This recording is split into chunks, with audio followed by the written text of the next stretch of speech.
And showtime. Ladies and gentlemen, welcome to the latest episode of the ChannelPro 5-Minute Roundup. A look at news, trends, and tips for the SMB channel in 5 minutes or thereabouts. My name is Rich Freeman. I am executive editor of the ChannelPro Network and one of your hosts on this program. With me is my co-host, Erick Simpson, a business improvement and transformation consultant for MSPs and other IT providers. Erick, how goes it this week? It goes fantastic this week, Rich. The last week, I'll be at home base without spinning up a new cycle of travel. Last week for a while? Yeah, I've got ChannelPro with you next week in Chicago. And then after that, I'm off to Kaseya Connect along with you again the week after. So we may have the beginnings of another streak of live in-person 5-minute roundups together. I like it. Yeah, we'll do some more side-by-side episodes coming up. And as you mentioned, we will both be in Chicago. Strictly speaking, we will be in Schaumburg, Illinois, outside Chicago for the second ChannelPro SMB Forum event of 2019. We encourage anybody here in the area who's interested in attending to join us. You can find out more information about it at events.channelpronetwork.com. That is events.channelpronetwork.com. Erick is a speaker, and I will be doing some moderating there. But for this week, let's plunge into the news. And for another week, actually, it was a relatively slow news week, as these things go in the IT industry. So here we are in the middle of earnings season. Lots of big tech players out there issuing their latest quarterly numbers. I figured maybe we'd dive into some of those, because yesterday Microsoft posted its latest quarterly numbers, and that was for their third quarter of the year, I believe. And lots of interesting figures there. Revenue was up 14%, net income up 19% for a company the size of Microsoft. Those are actually pretty impressive numbers. But what really jumps out at you as you look at these figures is their cloud figures. So for their Office commercial product line, so this is cloud and on-prem software, 12% revenue increase. Again, double digits, very good. But Office 365 commercial revenue up 30%. Dynamics 365 revenue up 43%. You go to the server side of the business, again, encompassing both cloud-based and on-prem software, 27% revenue growth, extremely impressive. If you look specifically at Microsoft Azure, though, 73% year-over-year revenue growth. Now, just about an hour or so ago, before we recorded this, Amazon came out with its latest quarterly numbers. Amazon Web Services revenue grew, as according to my math, 41% year over year. Again, huge growth. Now, none of this should come as an enormous surprise to anybody, given that Gartner has public cloud revenue growing at a projected 17.5% this year. IDC is predicting 23.8% as well.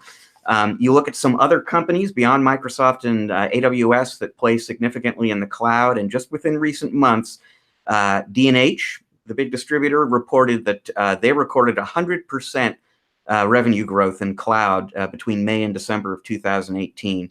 Synex had a big year last year, 16.8% revenue growth overall. Cloud revenue was up 115% for them. Now, despite all of this, so huge numbers for vendors, huge numbers for distributors, huge projections for the remainder of the year. Cloud is an enormous hunk of business out there. And yet I immediately thought about, as I was assembling these numbers, our latest ChannelPro State of the Channel survey, in which we went out and asked people, well, how big a part is cloud in your business? And we found that 43% of the channel pros who participated in our survey make less than 10% of their revenue from the cloud today. 78% are making less than a quarter of their revenue in the cloud. Now, most of the people we talk to expect to be making more money in the cloud going forward this year and beyond. But I don't know, Erick, set me straight here. It almost feels like there's a little bit of a disjunction between how quickly and enormously the cloud business is growing for the providers of cloud services and distributors of cloud services versus how big an impact it's having on ChannelPro readers and how quickly that business is growing. it is a concern. Discombobulation.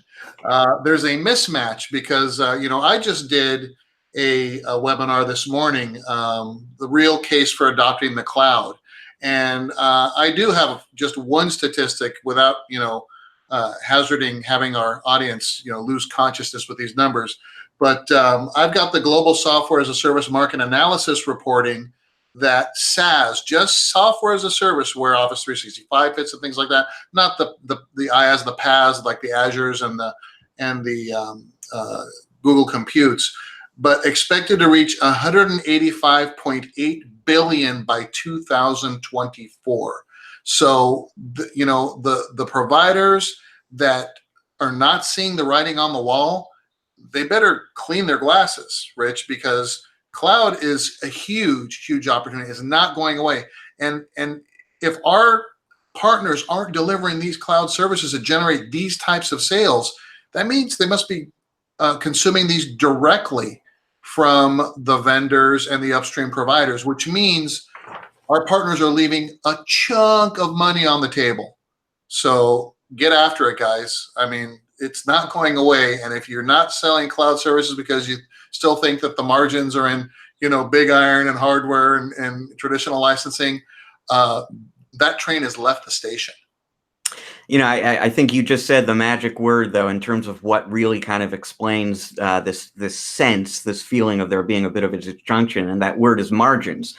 And I mean, I like you said, I've cited enough statistics. I'll stop on the statistics for now. But trust me, in the State of the Channel survey, we have numbers that show, by and large, resellers of cloud services are not happy with the margins. And I think everybody sort of understands why that is. If you're a Microsoft or an Amazon, of course, the margins on cloud services are phenomenal. So they are doing wonderfully well from a profitability standpoint in the cloud. It's a different story for the VARs and the MSPs out there. And that obviously has something to do with how quickly and aggressively they are storming into the cloud market themselves. Yeah, failure to evolve is kind of the term that comes to mind. So partners, evolve, evolve. The landscape is moving under your feet. Are you going to stay ahead of it? Skate to where the puck is going to be, not where it is right now, where you think it is. And it's going to be securely in the cloud. And before we move on, I'll just quickly point out that if you are unhappy with the cloud margins, you're getting just, say, reselling Office 365 licenses. There are plenty of great ways to make big profits in the cloud. They're just going to involve higher order kinds of customization services, unique intellectual property. There are all sorts of things you can do or learn to do that will actually make you serious margins in cloud computing. If you're just reselling the products, however, you are probably going to have that margin issue. And as Erick says, you're going to be missing out on where the puck is headed right now. Now, if you want to get into cloud in a more serious and profitable way, you're going to need people to help you do that. And Erick, your tip of the week has to do with where you might be able to find some of those people. Right, Rich. And, I have been hearing and have been experiencing myself, partners having a heck of a time trying to find new technicians, sales professionals. I mean, the economy is so hot right now, and the job market is so competitive that the partners that I work with are just having trouble hiring folks like we used to do traditionally. Put out a job ad, get people to respond. Not that they're not getting folks to respond, though. The folks that are responding are just commanding like insane types of base salaries and commission and compensation plans because they know they're in demand. So recently I've been working with several partners and deploying a different strategy to go find these resources that can help grow businesses. So I've got two tips, tip A and B, for finding this talent. Now, they may not suit everybody. Maybe one might suit some folks and the other might suit other different folks, or maybe both might suit you. But here's a strategy. First off, go find some smaller IT organizations, 1 or 2 or 3 man businesses that can benefit from being acquired by you. The sense of providing a home for their customers, process, platforms, budget to help them grow their businesses along with yours as part of your organization, and take some risk off the table for them. So I'm not talking about the folks that are just done, they want to throw in the towel and you're, basically, doing an asset purchase and buying their customer list. No, these are folks that, still have a good 15, 20 years in them. They want to still be active, but just have invested so much in building their business. They've gotten to a level where they could use that help. And their primary concern typically isn't the big check they're going to get, but more about how well their clients are being taken care of. I found this to be true more often than not. So you can probably enter into a relationship where there is a little bit of money to begin the engagement, but create some kind of an earn out and shared revenue strategy, and then you can bring on those much needed resources. Tip number 2 is one that I've actually employed back in my MSP days, where I would approach a company that has an internal IT person. And, there's always that friction, Rich, where you go in and they see you as the enemy, you're going to come in and compete and put them out of a job. Well, this is different now. So the approach becomes, hey, let us come in, let us save you on what it costs you to have that internal IT person on the ground here. We will hire them. Now you've acquired that resource. Make them the primary point of contact for that client, because they're thinking, oh, I don't want to put Eric out of a job. He's been here with us. We love Eric. But now we've given Eric the opportunity to learn all kinds of new and exciting technologies and work with different things. Oh, and Eric will be our primary point of contact. So he's going to a good home. He's still going to be servicing us. But guess what? Eric will also be working on other projects and helping other clients for our organization. So I think and again, our cheese is being moved, Rich. So we need to find new tactics in order to to continue growing and finding the resources we need to grow.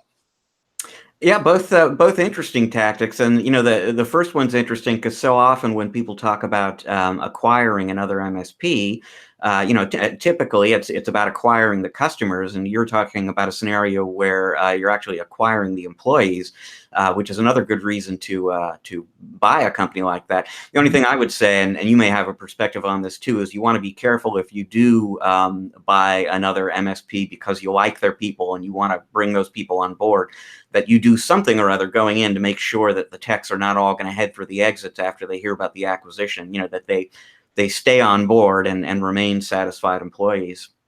That's a great point, Rich. And that's why, you got to have a really good integration strategy. And this is, the number one reason why most mergers and acquisitions are considered failures, is because there's a lack of a good integration strategy. So you've got to have a solid strategy for integrating the organizations and making sure that, because the number one concern, as you mentioned, of the employees is, hey, what's going to happen to me? Is my job still secure? So there's tactics and techniques to put in place through that M&A process to make sure that everyone comes out a winner. Well, we have got time for just one more story this week on the 5-minute roundup, and it comes to us from Pennsylvania, where the state government has recently named a new state animal, or I guess strictly speaking, this is the official state amphibian of Pennsylvania. And officially, the little guy is known as the Eastern Hellbender salamander. Unofficially, apparently, in Pennsylvania, it is known as the snot otter. We're talking about a roughly 2-foot-long nocturnal lizard-like creature that is covered in mucus. So Pennsylvanians like to call it the snot otter. The poor little guy is a candidate for inclusion on the federal government's endangered species list, having some issues, and in a shout out, a little bit of solidarity to the snot otter. The Pennsylvania state government has declared it their official amphibian. It turns out there are some other interesting kinds of state animals out there, and another endangered species, the big-eared bat in Virginia, or a particular favorite of mine I didn't know is that in the state of Utah, and not a big surprise, the seagull is their official state bird, but not just the seagull, the California gull. The official bird of Utah is the California gull, which seems a little odd. But in any event, I think the snot otter outdoes them all. Yeah, different kind of comfort animal there, in my opinion, Rich. So hope to never see one on a flight. And I will simply point out what my ChannelPro colleague James Gaskin pointed out earlier today. Snot Otter is a great band name. And so, by the way, is Eastern Hellbender. That would be a good heavy metal act. Well, that is all the time that we've got this week on the ChannelPro 5-Minute Roundup. Thank you very much for joining us. If you like the show, you'd like to keep up with future episodes, maybe take a look at some episodes in the past you missed, what you want to do is subscribe to the ChannelPro Network channel on YouTube, and you will get all the information you're looking for. To read up on industry news and trends and business growth strategies, we've got all sorts of great stuff going for you every day at channelpronetwork.com. To find out more about Erick and the work that he does with his clients, the place to go is www.ericksimpson.com. That is ERICK Simpson.com. We will be back with you next week with another episode of the 5-Minute Roundup outside of Chicago, sitting side by side again. Until then, enjoy the rest of your week. Erick and I are enjoying the rest of your week already.